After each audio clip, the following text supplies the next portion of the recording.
Politics एक बहुत interesting development हमारे सामने आई है कि अभी जबकि इंडिया से प्रेसिडेंट मैक्रोन होकर वापस गए हैं और वहां पे बड़ा चर्चा रहा उनका रिपब्लिक डे पे, तो उसी के साथ आज प्रेसिडेंट पुतिन की तरफ से इंडिया के मुतालिक एक बड़ी स्टेटमेंट सामने आई है।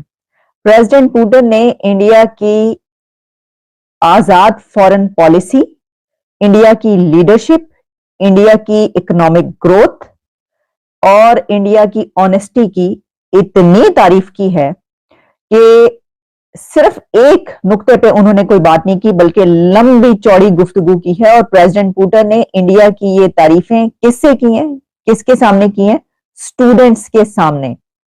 ईरान के अंदर 9 पाकिस्तानियों को कत्ल कर दिया गया है और ये कहा जा रहा है कि ये पंजाबी थे सारे, जो मुल्तान, मुजफ्फरगढ़, बहावलपुर डिस्ट्रिक्ट के लोग थे। और आपको पता है कि 1-2 दिन में ईरान के जो फॉरेन मिनिस्टर हैं वो पाकिस्तान आ रहे हैं। आज ही पाकिस्तान जो है उसके जो एम्बेसडर हैं वो ईरान चले गए और ईरान के एम्बेसडर जो हैं वो पाकिस्तान आ गए। और पाकिस्तानी जो एम्बेसडर हैं तेहरान में, मुदस्सर टीपू, उन्होंने ये कंफर्म किया है कि 9 पाकिस्तानियों को ईरान में कत्ल कर दिया गया है।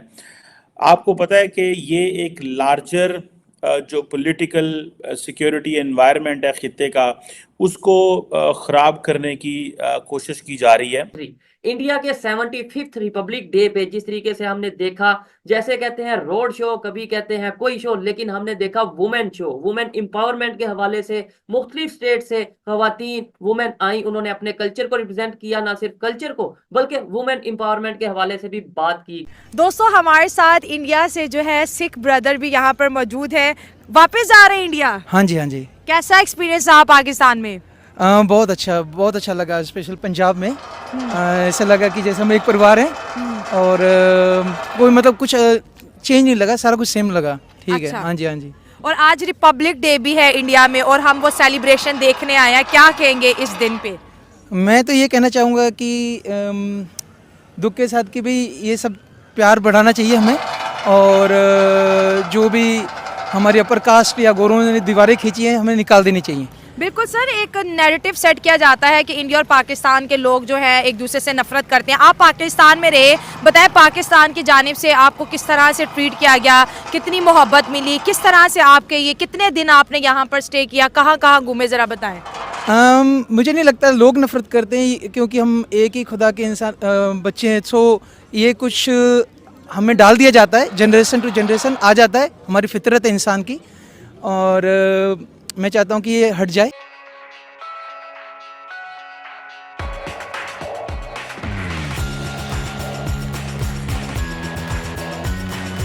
चीज़ें साइन हुई, मैं एक एक करके आपको बताऊंगा क्या क्या मिला भारत को।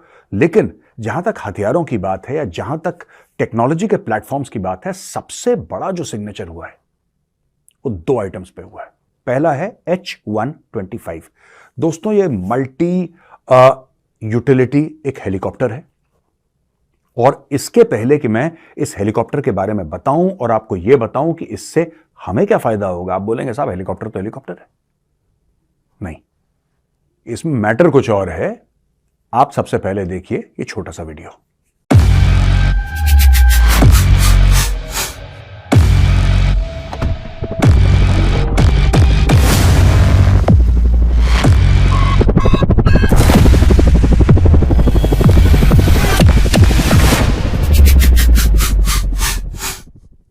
दोस्तों, ये है H-125 और ये ज्यादातर सिविलियन यूज के लिए इस्तेमाल करा जाएगा और फौज के लिए भी इस्तेमाल करा जा सकता है। ये मल्टी यूटिलिटी है, अलग अलग कामों के लिए इसका इस्तेमाल हो सकता है। This can be used for lifting light cargo, this can be used for taking passengers. ये सिक्योरिटी के काम आ सकता है, ये किसी प्राकृतिक आपदा में काम आ सकता है। इसके दसियों काम है दोस्तों। मिसालें दी हैं इंडिया की, तो ये दिन भी आना था कि जब लोग इंडिया की मिसालें दे रहे हों अपने स्टूडेंट्स के सामने, अपनी यूथ के सामने, अपनी न्यू जनरेशन को बता रहे हों कि अगर आपने सबक सीखना है तो वो इंडिया से सबक सीखें। वो कौन से सबक उन्होंने कहे हैं जो सीखने हैं वो मैं आपके सामने रखती हूँ, क्योंकि ये सिर्फ ये बात नहीं है ये मैं इसके ऊपर इसलिए प्रोग्राम करी कि ये नहीं था कि कहीं पर कोई लीडर था तो उसने जो है वो कोई एक बात कह दी, नहीं, प्रेसिडेंट पुतिन ने तो भरपूर गुफ्तगू की है इसके ऊपर। और उनका कहना यह है कि दिल्ली वो है कि जो गेम्स नहीं खेलता और वो है कि जिसके ऊपर रिलाई किया जा सकता है। इसकी वजह यह है कि उनकी आजाद फॉरेन पॉलिसी है। वो ये नहीं करेंगे कि वो कोई बात कह के कुछ और करें, क्योंकि उनके अपने इंटरेस्ट सामने आ जाएंगे। कुछ ऐसा होगा, वो जो कहेंगे वो उस पे कायम रहेंगे और वो करके दिखाएंगे। तो भाई कमाल की वो होता है ना कि ये मिसालें दी जाती थी कि जनाब ये जो है तारीख में मिसाल दी जाएगी इस चीज की, तो ऐसा ही है कि ऐसे ही नजर आ रहा है कि अब तो जो लीडर्स हैं वो अपने कंट्री की यूथ को मिसालें किसकी दे रहे हैं, इंडिया और उसकी लीडरशिप, उसकी इकोनॉमी की ग्रोथ और उसकी इंडिपेंडेंट फॉरेन पॉलिसी की। मैं आपके सामने रखती हूँ वन बाय वन कि क्या पॉइंट्स हैं जिसपे उन्होंने बातें की हैं। मैंने आपको बता तो दिया कि रशियन स्टूडेंट डे था जिसके ऊपर उन्होंने ये बातचीत की अपने स्टूडेंट्स के साथ, यूनिवर्सिटी स्टूडेंट्स के साथ बातचीत करते हुए उन्होंने ये कहा है। और उन्होंने कहा कि foreign policy and economic development जो है under prime minister Narendra Modi leadership, ये एक कमाल की इकोनॉमिक ग्रोथ है। उन्होंने कहा कि जो रशिया है उसके इंडिया के साथ बहुत ही गहरे ताल्लुकात और बड़े बायलैटरल इश्यूज, हम मजीद भी इन्वेस्टमेंट की भी उन्होंने बात की। दूसरी तरफ मैं आपको बताना चाहता हूं कि साफरान जो फ्रेंच कंपनी है, साफरान जिसके फाइटर जेट के इंजन्स हैं, वो भी भारत में आ रहे हैं और फ्रांस ने प्रॉमिस करा है 100% टेक्नोलॉजी ट्रांसफर। सोचिए दोस्तों, कहा जाता है इंजन्स के बारे में कि this is the holy grail. कोई भी एयरक्राफ्ट मैन्युफैक्चरिंग कंपनी आपको सब कुछ दे देगी भाई, इंजन की टेक्नोलॉजी नहीं देगी। इंजन तो दिल है, इंजन किसी भी हवाई जहाज का दिल है। और कोई इंसान अपना दिल निकाल के कैसे दे दे किसी को कि लो छाती के अंदर हाथ डालो और दिल निकाल के।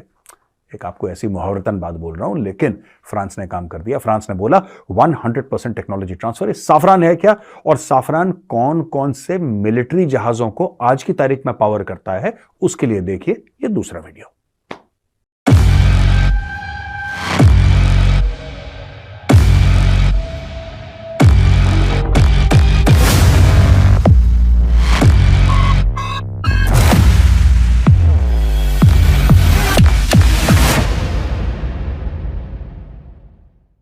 दोस्तों आपने देखा ये जो साफरान का इंजन है, इसमें कई सिविलियन एयरक्राफ्ट भी चलते हैं, इसमें कई फाइटर एयरक्राफ्ट भी चलते हैं। हमने साफरान का इंजन अपने लिए लिया है कि साफरान का इंजन भारत में बनेगा और ये तेजस में डाला जाएगा और आगे चल के भारत अगर कोई और हवाई जहाज बनाता है उसमें भी साफरान का इंजन। और आप जानते हैं जी का इंजन भी अमेरिका से आ रहा है।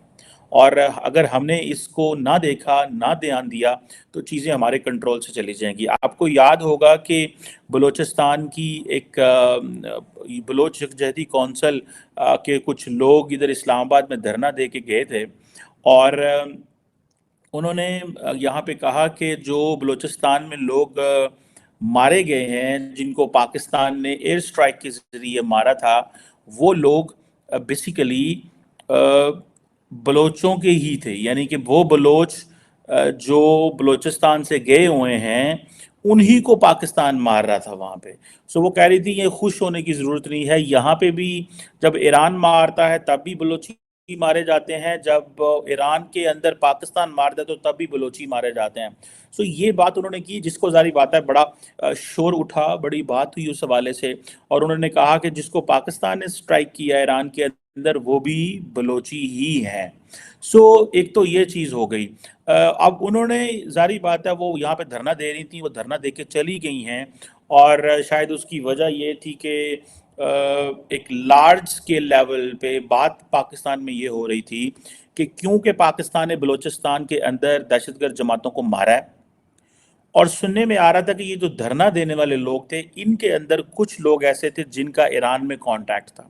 इस वजह से शायद वो धरना क्लोज करके चले गए एंड देन फिर मुल्क के अंदर, इस्लामाबाद के अंदर यूनिवर्सिटियां, स्कूल बंद। और जिस हिसाब से भारत के प्रधानमंत्री जी ने पिछले 9 साल में शक्ति को उजागर किया है, और मैं अगर 25 तारीख की बात करूं, भारत के बने हुए मिट्टी के कुल्हड़ पे और भारत का बना हुआ बांस के मचिया पर चाय पर चर्चा भी हुई। इमैनुअल मैक्रोन जो फ्रांस के प्रेसिडेंट हैं, और साथ साथ यूपीआई से खर्चा भी हुआ। तो बहुत सारे जो भारत के आर्ट और कल्चर है उनको भी इमैनुअल मैक्रोन जी ने देखा।